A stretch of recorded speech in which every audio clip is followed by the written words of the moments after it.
Hello everyone, मैं ज्योति with पैरामोटी services से। आज की वीडियो बहुत ज्यादा स्पेशल है उन लोगों के लिए जो उनकी एज कुछ खास नहीं है, मतलब 20, 22, 18 से अबव और 30, 40 से नीचे, मतलब बहुत यंग कैटेगरी में आ रहे हैं। तो उन लोगों का ये होता है कि हम लोग अभी रिसेंटली स्टडीज करके हटे, हम एम्प्लॉयमेंट्स नहीं कर रहे हैं, मतलब बिना काम के, बिना किसी जॉब के, बिना किसी बिजनेस के, बिना किसी प्रॉपर्टी के। तो आप लोग कैसे अप्लाई कर सकते हो? अगर यंगस्टर्स की बात करें, उसके रेफरेंस के लिए मेरे पेज पे काफी वीडियोस डली होंगी ऐसी। बट मैं आप लोगों को एक चीज क्लियर बता देती हूँ कि देखो, अगर आप काम नहीं कर रहे हो तो आपको जरूरत भी नहीं है काम शो करने की।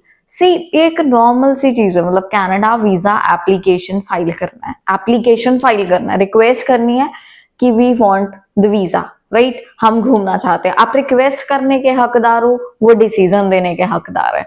तो दोनों को ये चीजें समझनी है।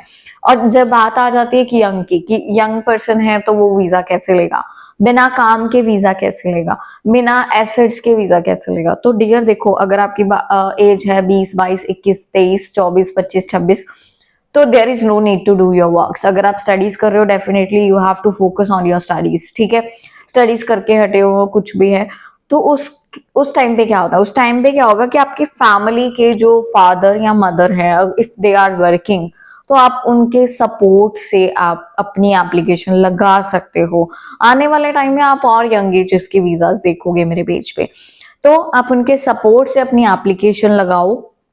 उनकी तरफ से सारे डॉक्यूमेंट्स लगेंगे, क्योंकि एक इंडिया का दस्तूर है कि अगर आपके पेरेंट्स अलाइव हैं तो जब तक वो अपनी इच्छा से प्रॉपर्टीज आपके नाम नहीं करेंगे तब तक वो नहीं जाएंगे। सो डेफिनेटली नेटवर्थ तो पूरा नहीं होगा। तो इस वजह से आपको बिल्कुल घबराने की जरूरत नहीं है कि प्रॉपर्टी नहीं है तो मैं अप्लाई नहीं कर पाऊंगा, या जॉब नहीं है तो मैं अप्लाई नहीं कर पाऊंगा। इसकी सोल्यूशंस ढूंढने हैं। तो जिनको लगता है कि मेरे पास उनके सवालों के सोल्यूशंस हैं, तो वो एक बार जो है प्रॉपर तरीके से अपना कंसर्न, अपनी एप्लीकेशन, अपना पूरा बायो कंपनी के साथ ऑनलाइन हेल्पलाइन नंबर पे कॉल करके डिस्कस करो। फिर उसके बाद ओपिनियंस लो या ऑफिस विजिट करो, काउंसलर्स को मीट करो।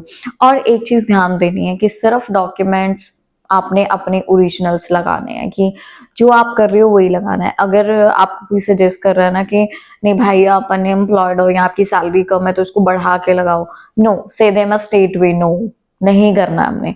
ऐसा करने से देखो प्रॉब्लम में, अगर मैं एक कंसल्टेंट के नजरिए से सोचूं तो मुझे कोई इशू नहीं होना चाहिए, क्योंकि सी, उस चीज का भुगतान, उस चीज का फायदा किसी में भी हम इन्वॉल्व नहीं होते, राइट?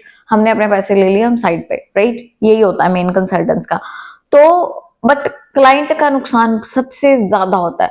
तो एक इंसानियत के नाते, एक कह लो कि कल वाली जिंदगी अच्छी जाए मेरी, काम करते हुए जाए, वर्किंग में जाए।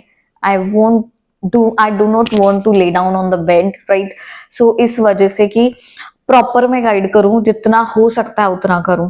तो आप लोगों ने झूठ नहीं बोलना है, सच के साथ चलना है। सच बोल के एप्लीकेशन लगाओ। आज वीजा नहीं मिलेगा, कल मिल जाएगा, कल नहीं मिला परसों मिल जाएगा, बट मिल जाएगा। You have the options. But अगर आज झूठ बोल दिया तो then don't ask them, just you shut down your door by yourself। आप लोग उनकी बातों में आके अपना दरवाजा बंद कर लेते हो उस कंट्री का। एक ही अपॉर्चुनिटी मिलती है after visa, payment on reach, payment, visa short duplicate documents, एक ही ऑप्शन। वो होता लॉटरी वाला काम, एक बार ही डलेगी, दोबारा डलेगी भी नहीं वो। तो बेटर है कि आपके पास जो है आप वो शो करो, उस अकॉर्डिंग वीजा लो, उस अकॉर्डिंग अप्लाई करो। So this was the best my opinions to you, कि जो हो वही दिखाओ, गलत मत दिखाओ। प्रॉपर तरीके से एप्लीकेशन लगाओ। साथ देने के लिए हम बैठे हैं, सर्विसेज हम दे रहे हैं। जो बंदे समझदार हैं उनको समझ आता है हम कैसी सर्विसेज दे रहे हैं। सो आगे thank you so much all of you. आपके ओपिनियंस हमें ऐसे भेजते रहना कि आपको किस टॉपिक पे वीडियो चाहिए, वो भी जरूर बताया करो। तो मोटिवेट जरूर किया करो। Thank you so much.